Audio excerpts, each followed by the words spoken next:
नमस्कार, the Uttarakhand news में आपका स्वागत है। सीमांत सहित अन्य जनपदों की मुख्य खबरों में प्रदेश की खेल मंत्री रेखा आर्य कल यानी शुक्रवार को पिथौरागढ़ पहुंचेंगी। वे लेलू स्पोर्ट्स कॉलेज में राष्ट्रीय खेलों की बॉक्सिंग प्रतियोगिता की तैयारियों का निरीक्षण करेंगी और निकाय चुनाव के कार्यक्रम में भाग लेंगी। काबीना मंत्री सुबह 11:15 में नैनी सैनी एयरपोर्ट पर पहुंचेंगी।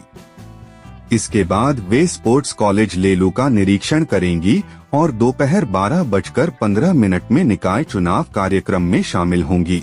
सायं 7 बजे वे गंगोलीहाट को प्रस्थान करेंगी और 11 जनवरी को गंगोलीहाट व बेरीनाग में चुनावी कार्यक्रमों में भाग लेंगी और अपराह्न 4:30 बजे काठगोदाम हल्द्वानी को प्रस्थान करेंगी। निकाय चुनाव में अधिकृत पार्टी प्रत्याशी के विरुद्ध चुनाव लड़ने व पार्टी विरोधी गतिविधियों में सम्मिलित पाए गए भाजपा ने 8 लोगों को 6 वर्ष के लिए निष्कासित किया है। जिला प्रभारी बलवंत सिंह भौनियाल और जिलाध्यक्ष गिरीश जोशी ने बताया कि पिथौरागढ़ नगर निगम में पार्टी अधिकृत प्रत्याशी के विरुद्ध चुनाव लड़ रही प्रमिला बोहरा, उमा पांडे, चंद्रकला मेहर, गंगोलीहाट नगर पालिका में ललित पाठक, बेरीनाग नगर पालिका में आशा भैंसोड़ा और मालती देवी को तथा पार्टी विरोधी गतिविधि में संलिप्त रहने पर गोविंद सिंह मेहर और निवर्तमान नगर पंचायत अध्यक्ष जयश्री पाठक को 6 वर्ष के लिए पार्टी से निष्कासित किया गया है। बताया कि प्रमिला बोहरा ने नामांकन से पूर्व महिला जिलाध्यक्ष पद से त्यागपत्र दे दिया था। मजदूरी कटौती के खिलाफ आज मजदूरों ने जाग उठा पहाड़ के संयोजक गोपू मेहर की अगुवाई में प्रदर्शन करते हुए ठेकेदार द्वारा किए जा रहे उत्पीड़न को रोके जाने की मांग की। पिथौरागढ़ के भड़कटिया क्षेत्र में एमईएस में ठेकेदार द्वारा मजदूरी से की जा रही कटौती का मामला उठाते हुए संगठन संयोजक गोपू मेहर ने कहा कि 12,500 रुपए की मजदूरी में से 3,000 रुपए ठेकेदार द्वारा वापस लिए जा रहे हैं, जो मजदूरों के खुले आर्थिक शोषण जैसा है। प्रदर्शनकारियों ने किसी भी हाल में बर्दाश्त नहीं किए जाने की बात कही। प्रदर्शन के दौरान सड़क के दोनों ओर वाहनों की कतार लग गई, जिससे जाम की स्थिति बनी रही। प्रदर्शनकारियों का आक्रोश बढ़ता देख ठेकेदार ने मौके पर पहुंचकर मजदूरों से किसी तरह की धनराशि नहीं काटने का आश्वासन दिया, जिसके बाद प्रदर्शन समाप्त हुआ। इस मौके पर संगठन संयोजक गोपू मेहर ने कहा कि जब मुझे सूचना मिली कि दूसरे प्रदेश से कोई ठेकेदार आकर के जो इनको मजदूरी मिलती है 12,500 रुपया, उसमें 9,000 रुपये इनको दिलाया और 3,000 रुपया खुद खा रहा था। तो आप मुझे कल से ये घटनाक्रम पता चला तो मैं एमईएस के यहाँ पर आया हूँ और मैंने अभी ठेकेदार से वार्ता करी। कुछ पूर्व हम सड़क पे यहाँ पे धरने में बैठे भाइयों के साथ से हमारी वार्ता हो गई है। जो सरकारी पैसा 12,500 रुपया न्यूनतम मजदूरी की दर से हमारा बन रहा है, वो पैसा ठेकेदार हमको देगा। पिथौरागढ़ जिलाधिकारी विनोद गिरी गोस्वामी ने गुरुवार को रामेश्वर मंदिर क्षेत्र का निरीक्षण कर सौंदर्यीकरण और विकास कार्यों की प्रगति का जायजा लिया। उन्होंने मकर संक्रांति मेले से पूर्व संपर्क मार्ग, पेयजल, विद्युत, शौचालय, चेजिंग कक्ष और धर्मशाला जैसी आवश्यक सुविधाएं उपलब्ध कराने के निर्देश दिए। जिलाधिकारी ने मंदिर परिसर से श्मशान घाट तक संपर्क मार्ग का प्रस्ताव तैयार करने और पुराने कच्चे मार्ग को तुरंत खोलने को कहा। साथ ही मेले के लिए साफ सफाई और पेयजल व्यवस्था की भी समीक्षा की।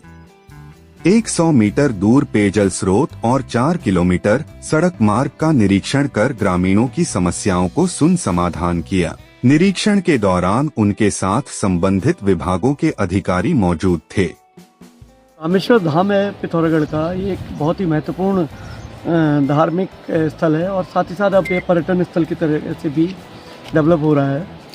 आगामी जो मकर संक्रांति है उस दिन यहाँ पर एक बहुत बृहद मेला भी लगता है, धार्मिक कार्यक्रम भी होते हैं। इसके अलावा विभिन्न गतिविधियाँ साल भर यहाँ पर होती रहती हैं। तो यहाँ माननीय मुख्यमंत्री जी की घोषणा में एक ये स्थान का पूरा सौंदर्यीकरण का प्लान है। साथ ही यहाँ का जो मार्ग है उसको भी सुधारने का हमारा प्लान है।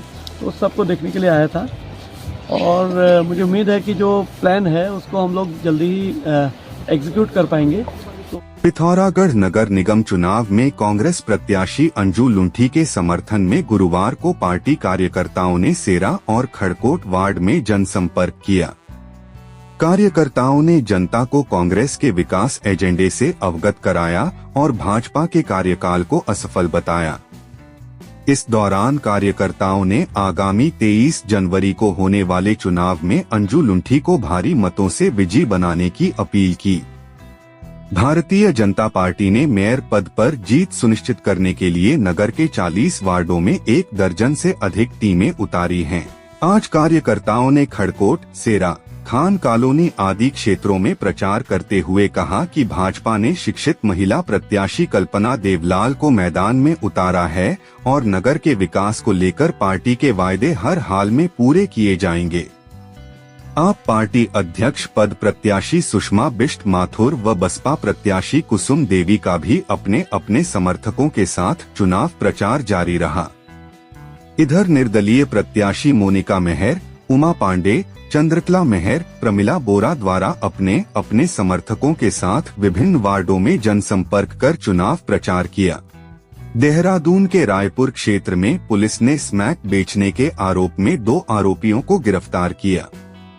देहरादून पुलिस से मिली जानकारी के अनुसार एसएसपी देहरादून के आदेशानुसार अवैध मादक पदार्थों की तस्करी की रोकथाम को लेकर पुलिस का अभियान लगातार जारी है, जिसके तहत पुलिस टीम ने चाय पानी की दुकान के पास एक परिवार के बीते कुछ समय से स्मैक बेचने के काम में लिप्त होने की जानकारी मिलने पर अधोईवाला रोड पर एक घर से 22.32 ग्राम स्मैक और 10,000 रुपए नकद बरामद करते हुए अमित साहनी 20 वर्ष और मोनी साहनी 23 वर्ष देवर भाभी को मादक पदार्थों की तस्करी में लिप्त पाए जाने पर गिरफ्तार किया गया। पुलिस की पूछताछ में आरोपियों ने बताया कि वे मद्रासी कॉलोनी से स्मैक खरीदकर ऊंचे दामों पर बेचते थे। उनके खिलाफ थाना रायपुर में एनडीपीएस एक्ट के तहत मामला दर्ज किया गया है।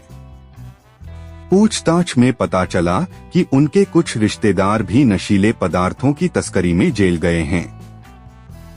बरामद स्मैक की अनुमानित कीमत 6,50,000 रुपए आंकी गई है। प्रदेश भर की मुख्य खबरों को सबसे पहले जानने के लिए आप हमारे YouTube चैनल को सब्सक्राइब करें, वीडियो को लाइक करें और कमेंट करें और वीडियो को शेयर करें। तो दोस्तों, वीडियो को देखने के लिए आपका बहुत बहुत धन्यवाद।